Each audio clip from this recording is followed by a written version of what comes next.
Olá, gente, tudo bem? Prazer. Para quem não me conhece, meu nome é Ana, sou médica recém-formada pelo UFRJ e tive a oportunidade de participar da PS nos últimos 2 anos da minha graduação. E esse projeto é incrível, foi uma das melhores vivências de toda a minha faculdade. Então, parabéns para quem está ingressando, parabéns para quem persiste, parabéns para a coordenação que está levando tudo isso à frente. E muito obrigada por terem me convidado para fazer uma aulinha e poder matar a saudade desse projeto incrível que vocês são. E para quem já me conhece, um abraço apertado, dado de longe, saudoso, mas é o que é possível nessa pandemia. Mas já está acabando, fé na vacina, no álcool em gel, fé na N95 e fora Bolsonaro. Hoje a gente vai falar um pouquinho de saúde mental dentro da atenção primária. E eu achei que esse tema caiu como uma luva para mim, porque eu sempre gostei muito de trabalhar com saúde mental, desde o começo da faculdade, acredito que desde antes. E atualmente eu venho trabalhando como médica da estratégia da saúde da família, numa clínica da família que fica em Campinho. E esses poucos meses de experiência que eu tive só me confirmam que o pessoal lá da IES, o pessoal do internato, de MFC, já vinham me dizendo constantemente, né, que saúde mental é uma das principais queixas da atenção primária. E aí eu imaginava de uma forma assim, né, um pouco mais fácil de perceber. Eu imaginava que o paciente ia chegar lá, né, na escuta inicial com os ACS e falar, bom, então, eu ando deprimido, ou bom, então, eu ando meio ansioso. Só que não é assim. É, muitas das vezes os pacientes chegam com sintomas, né, inespecíficos, né, e sem diagnóstico fechado, né? Na verdade, grande parte, né, da atenção primária é acolhimento desses sintomas sem diagnóstico, para o médico na atenção primária mesmo poder diagnosticar como doença ou afastar outras causas, enfim. Na atenção secundária, a gente já vê mais pacientes chegando com diagnóstico pronto, né? Na atenção primária, a gente tem que fazer muito diagnóstico ainda. E na saúde mental, não poderia ser diferente, né? Então, meu foco nessa aulinha de 10 minutos, que vocês vão assistir em 1.5, então vai dar mais ou menos um 7, é apresentar, assim, mais ou menos como chega a saúde mental, né? Quais são os sintomas que a gente tem que ficar de olho para investigar um pouquinho mais a fundo se tem aí uma doença psiquiátrica rolando ou qualquer outra forma de sofrimento psíquico que a gente tenha que abordar, tá bom? Eu vou tentar compartilhar a aula com vocês, mas eu não sou muito boa nisso. Foi, né? Como é que eu faço agora? Agora foi, eu acho. Bom, como eu já falei, né? Como identificar sintomas psíquicos no APS? Geralmente isso aparece sob a forma de sintomas isolados, que não necessariamente configuram uma doença psiquiátrica, que é o de cumprir critério de DSM, de sei lá o quê. Então, primeira mensagem é que saúde mental não é só psiquiatria, né? Saúde mental está muito mais relacionada com o sofrimento psíquico, né? Está muito mais relacionado com a forma que o paciente se insere no mundo e como ele percebe a si próprio também. Então, não necessariamente são doenças, tá? O que mais chega até a gente, como são sintomas isolados e não doenças, né? Mas tendem a ser sintomas mais chegando para o depressivo e para o ansioso, né? Nos idosos, a gente tem bastante queixa de perda de memória também, assim. Mas aí é um grupo particular, né, com suas particularidades, enfim.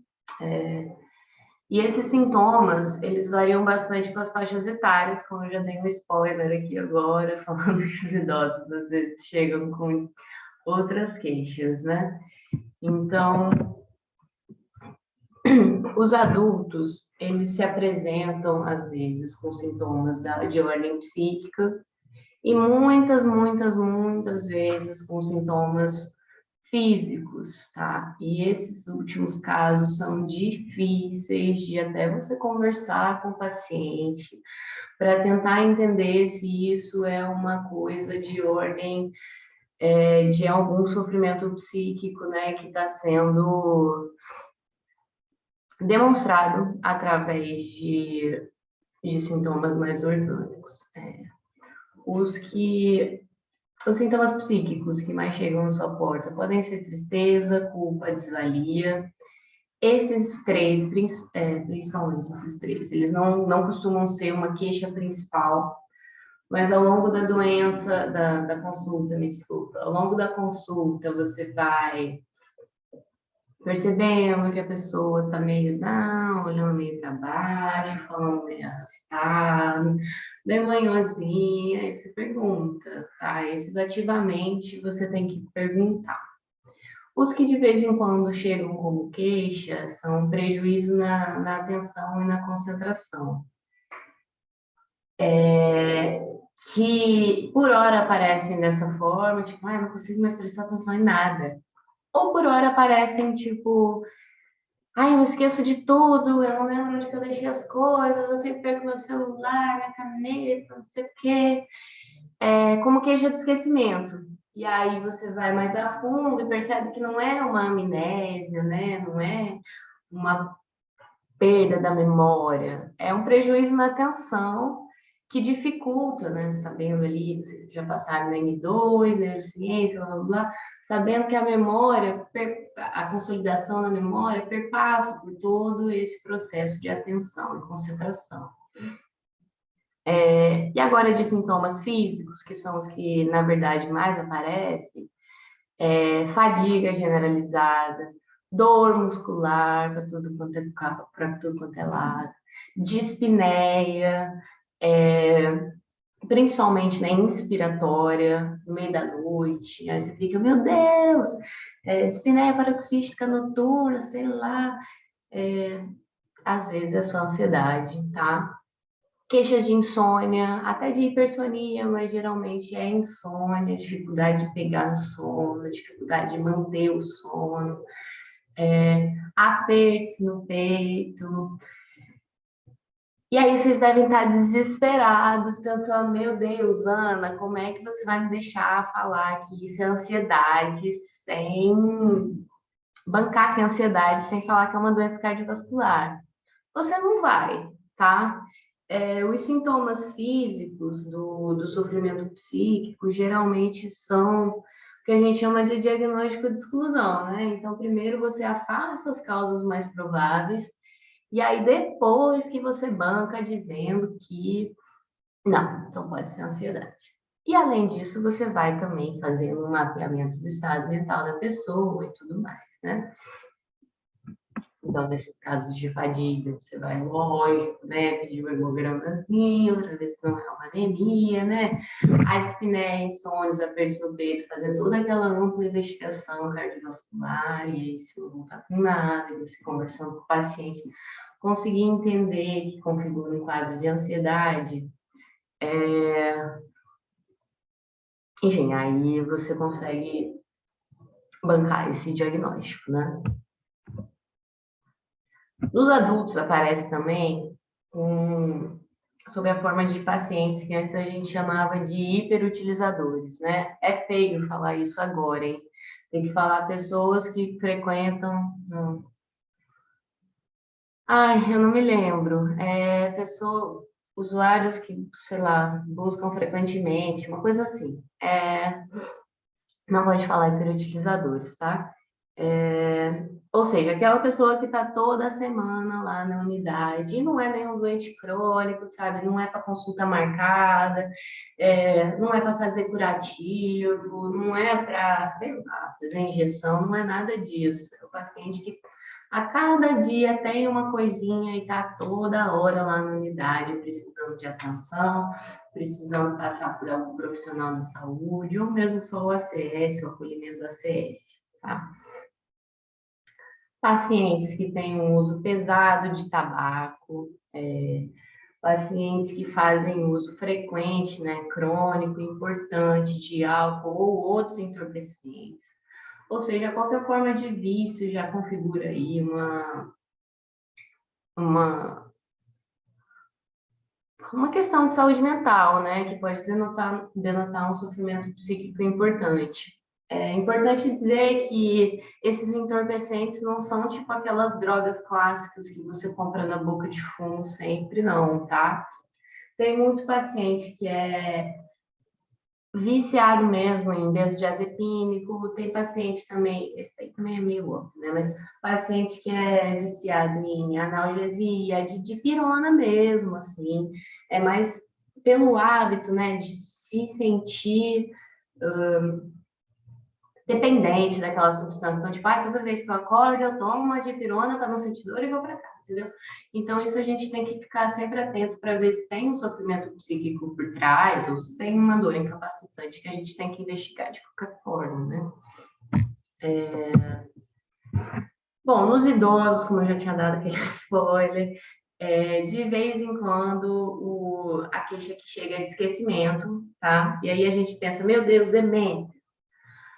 Nem sempre, tá? É lógico que o processo de demência faz parte da saúde mental, mas nem sempre a queixa de esquecimento é uma demência, né, degenerativa, neurodegenerativa, daquelas tipo Alzheimer, DFT, doença de Lewy, nem sempre é, tá? O diagnóstico de doença perpassa por excluir justamente depressão, ansiedade, deficiência nutricional também, inclusive, etc. Outras doenças infecto-contagiosas e etc. Não vou falar de diagnóstico aqui. Estou só falando que nem todo esquecimento no idoso é uma demência neurodegenerativa, tá? Mas o que aparece muito também são pacientes com processo complicado de luto, né? E aí, o que é um luto complicado? É um luto que perdura por muito, muito tempo, questão de tipo 6 meses, 1 ano, ou um luto que já havia sido superado e que recentemente voltou, e agora volta a fazer uma parte do discurso e volta a ser uma fonte de sofrimento para o paciente, tá? Um pensamento recorrente de morte, não necessariamente é um sofrimento psíquico, mas pode indicar, né? Então, de estar sempre pensando nos amigos que morreram, de quando que vai chegar a hora dele, um pouco assustado, um pouco já muito aceitando esse processo, né? Já entregando a toalha, assim, a gente tem que ficar atento, tá? E essa percepção aumentada das limitações que ele foi adquirindo ao longo dos anos, né? Então, tipo, não consegue mais fazer todas as atividades de quando ele tinha 40 anos. Normal, né? Mas quando isso se torna, tipo, uma queixa, ai, doutora, eu não sou mais o mesmo, ai, eu fazia tanta coisa, agora eu não consigo fazer nada. E aí a gente vai vendo esse discurso carregado mesmo, né? Um discurso cheio de tristeza, de desvalia, né? E sem muita percepção do que ele consegue ainda fazer, de para onde ele pode caminhar, entendeu? Então, isso daí também pode denotar um sofrimento psíquico importante. Abrindo um parênteses agora, né? Sofrimento psíquico no idoso é tipo assim, muito frequente, subdiagnosticado, porque a gente tende a subestimar, assim, né, o que o idoso está sentindo. Então, tipo, quando ele fala, doutora, eu não sou mais o mesmo, e o médico acolhe de uma forma tendenciando a dizer, mas isso é normal, né? Ou, tipo, quando ele começa a esquecer coisas e o médico, mas isso é normal, coisa de idoso, blá, blá, blá. Então, costuma ser bastante negligenciado, tá? E agora vamos falar do outro extremo da idade, né, nas crianças. Atraso na fala, né? Isso daí, lógico, pode denotar autismo, mas pode denotar um ambiente familiar desfavorável, que está levando ao sofrimento psíquico, que são condições, inclusive, que a gente tem que abordar antes de bater o martelo dizendo que é autismo. uma dificuldade de adaptação na escola, seja para fazer amigos, seja para conseguir se manter na escola, né? Que tem aquelas crianças que a mãe deixa na escola e ela chora, chora, e quer ficar com a mãe, quer voltar com a mãe. Isso tudo pode demonstrar uma ansiedade basal aí na criança. Uma mudança súbita de comportamento, aí, mas já para criança, adolescente, né? Que a criança, quando ela começa a se tornar muito teimosa, né? Tá sempre implicando, tá sempre querendo fugir de casa, você briga com ela, ela começa a brigar com você. Ou o próprio adolescente, quando quer fugir de casa, quando mente muito. Mentir é normal, tá, gente? Mas mentir muito, aí começa a ficar meio feio. A gente tem que estar sempre atento a esses sinais que eu acabei de falar e vários outros, né? Mas, enfim, esses são os que eu selecionei porque, na minha experiência, foram os que mais apareceram. Assim. Mensagem importante que está, inclusive, encapsulou aqui nesse slide. A gente não precisa medicar tudo, pelo amor de Deus, pelo amor de Deus. Remédio psiquiátrico é tipo, melhora um pouquinho por um lado, mas traz uma série de efeitos colaterais, tá? Na psiquiatria, né, a gente considera um efeito resposta quando tem uma melhora subjetiva de 35% do quadro. Ou seja, literalmente porra nenhuma, né? Assim, é muito baixo, entende? O nosso limiar para considerar que funciona. Então, e a gente também não avalia, né, todos os prejuízos que eles podem vir a trazer, assim.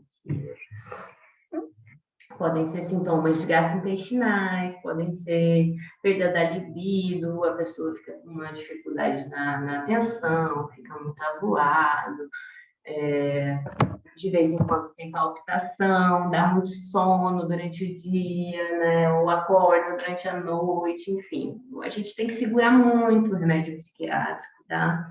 E quando precisar prescrever, para quando você achar necessário, prescrever por tempo limitado, assim. Pô, vamos tentar então nesses 6 meses, e aí enquanto você está medicada, você vai tentando fazer adaptações na sua vida, para melhorar, né, tudo isso que vem perpetuando esse quadro ansioso, depressivo, enfim, qualquer que seja.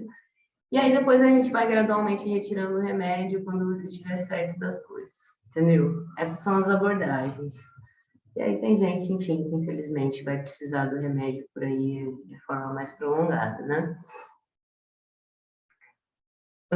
Mas voltando à ideia inicial de que a gente não precisa medicar tudo, a gente precisa ter em mente que saúde mental não se constrói com remédio. Saúde mental se constrói com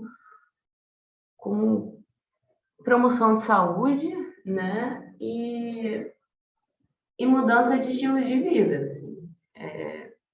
Então, os pilares da saúde mental aí seriam terapia, né? Com psicólogo, analista, qualquer coisa que vocês tenham disponível na rede aí para fazer.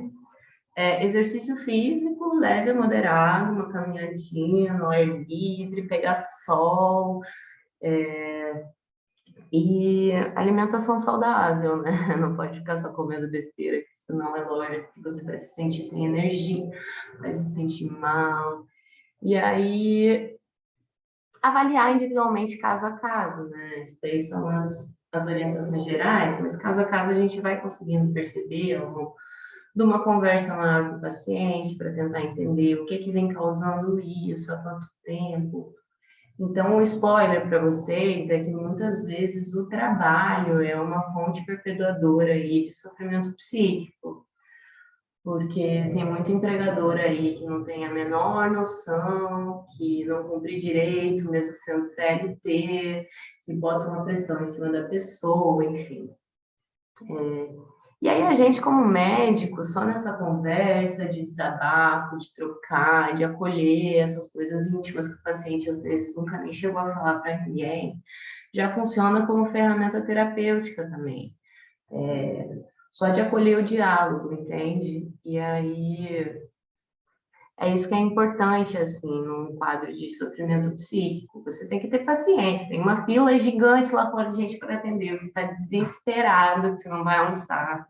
Mas você tem que acolher, você tem que deixar o paciente falar, você tem que estimular ele a falar, muitas vezes, inclusive, tá? E aí, ao longo de marcar consultas um pouco mais próximas umas das outras, para ter esse ambiente em que ele possa se abrir, em que ele possa começar a organizar a própria vida, né, ali dentro do consultório, e ser justamente essa ferramenta terapêutica, mas com um parênteses aí muito importante. Nunca trazer a responsabilidade da melhora do paciente para si. Você tem que estar sempre lembrando que o paciente é o responsável pela melhora dele próprio, que ele, ele vai ter que fazer as adaptações necessárias para voltar a se sentir como se sentia antes, né? E você está ali como um suporte, sempre de portas abertas, mas não é o principal pilar, tá? E aí, uma última mensagem, né, do que a gente consegue segurar na PS, o que a gente tem que encaminhar. Olha, individualmente, tem que, lógico, né, tem que avaliar caso a caso. Isso é tipo o mantra da medicina, né? Tem que avaliar caso a caso, mas algumas coisas a gente tem que ter uma ideia geral, né, para saber como e a partir de onde que a gente avalia caso a caso, né? Então é isso, assim, os quadros que nem sequer configuram doença, que são esse sofrimento psíquico isolado, a gente trabalha na PS. Os que configuram doença leve a moderada, principalmente ansiedade, depressão, a gente mantém na PS. E passa a encaminhar quadros um pouco mais refratários, né? Que a gente tentou tratar na PS, não conseguiu e agora precisa de um especialista para ajudar, né? Ou casos desses um pouco mais sérios, né? Tipo assim, esquizofrenia, bipolar, autismo nas crianças e adultos, né? Uma demência que vem sendo refratária ao tratamento, ou uma demência que você tem dúvida diagnóstica. Tentativa de suicídio, gente, pelo amor de Deus, não segura na PS, pelo amor de Deus, compartilhe o cuidado com o CAPS, com a, o psiquiatra ambulatorial, tá? Pelo amor de Deus, não segura na PS. Gestante é muito difícil, gente, porque gestante pode tomar um total de 0 remédios, assim, e a gente fica tipo, o que eu faço para essa mulher? Não sei, compartilhe o cuidado, sabe? Eles são especialistas, eles vão saber. E aí, sempre martelar, assim, na tecla, né, para o paciente, de que a gente está justamente compartilhando cuidado e não entubando ele para outro profissional, entendeu? Que o paciente pode se sentir meio jogado, negligenciado. Você vai falar, ó, aqui a gente é da atenção primária, a gente é médico generalista, trata muitas causas, mas infelizmente o seu caso foge um pouco a minha competência, as minhas ferramentas, e eu vou precisar de avaliação, de conduta, de acompanhamento de um especialista.